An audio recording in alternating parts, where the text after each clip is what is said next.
கட்டிடத்தை பற்றி பார்க்க போகிறோம். டோம் ஆஃப் த ராக் எனப்படும் இஸ்லாமிய கட்டிடம் பழைய ஜெருசலமான டெம்பிள் மவுண்ட் என்னும் இடத்தில் கட்டப்பட்டுள்ளது.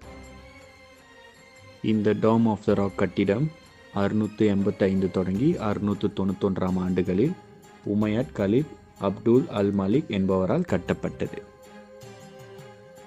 கிபி 70களில் ரோமானிய படைகள் இந்த பழைய ஜெருசலமில் கட்டப்பட்ட யூதர்களின் இரண்டாம் கோயிலை அழித்தனர்.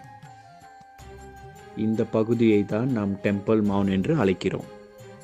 637 ஆண்டு ஜெருசலம் முஸ்லிம்களின் ஆட்சியின் கீழ் வந்தது. உடைக்கப்பட்ட யூதர்களின் இரண்டாம் கோவிலின் மைய பகுதியில் இந்த டோம் ஆஃப் த ராக் கட்டப்பட்டுள்ளது. இந்த டோம் ஆஃப் த ராக் கட்டிடத்தின் உள்ளே ஒரு பெரிய பாறை இருக்கிறது.